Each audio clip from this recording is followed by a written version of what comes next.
Okay, and I get that, JJ. What you saying about Van Dijk and his performance levels? They've decreased dramatically. The aura.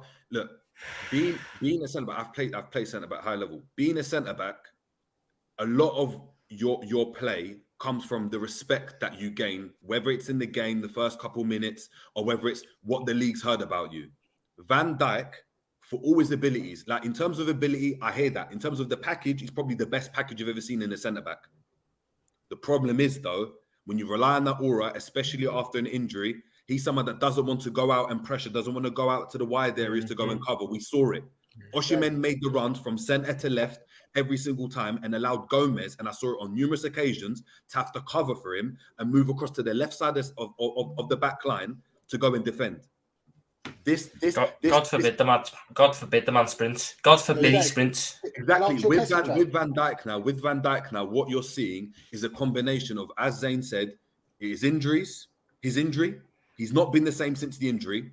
We go back to last season, and he won. He got into the team of the year, right, in the Premier League. That should have been Matip. Yeah, that should have been Matip, because when Van Dijk was at his best was when Matip was in the team. As soon as Konate went into the team, and Konate, yes, first season, he had to get into the groove of things, or Gomez went into the team, it looked a shambles, and he looked leggy, he looked weary. The reason being is because Matip is someone that reads the game superbly well. He doesn't go and push out, allows Van Dijk to come into situations. When you've got someone that's on front foot, like a Konate or a Gomez, it leaves Van Dijk exposed. Right now, we're in a situation where we're finished, because if these performances, look, he's in his 30s now. 2-3 seasons down the line, there's going to be a decline, inevitably. There always is.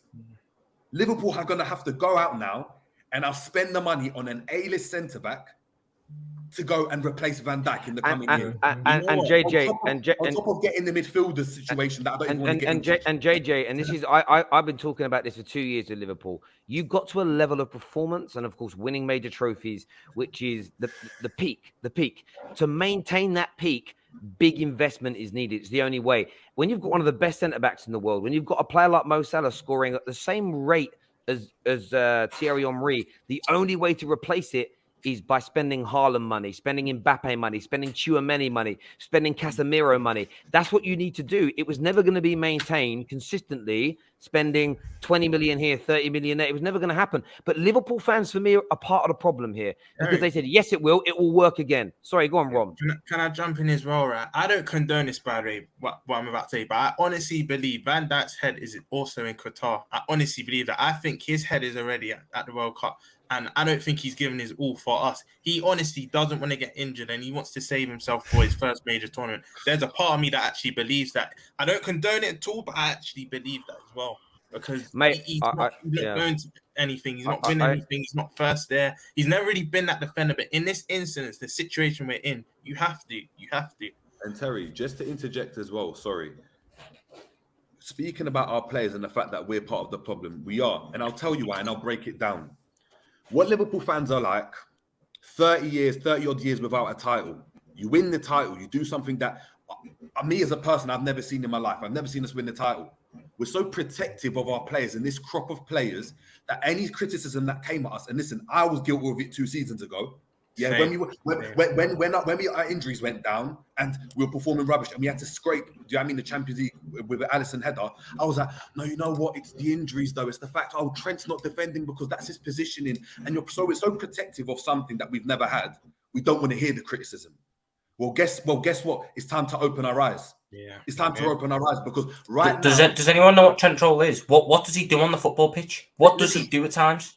But that's my point, and it's with everyone. And the problem we've got now as fans is we need to wake up and smell the coffee, because on paper now, for how good Liverpool have been, if Klopp leaves, if we go another 20 years without, we're going to be looking back and saying, shit, we had Van Dijk, the best centre back in the world. Alisson, the best goalkeeper in the world. The best right back in the world. The best left back in the world. The best DM in the world. The best winger in Prem history. The best left winger in the world at the time. The best false nine in the world.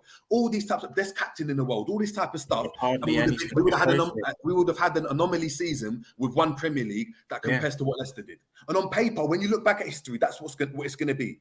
Yeah. Bob Paisley, or was it Bill Shankly, actually spoke about first is everything, second is nothing.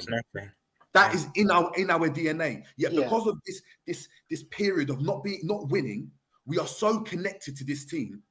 We can't find faults. We can't find faults in any one of them. Milner has to say, look what he's given us. Look what he's given us. And JJ.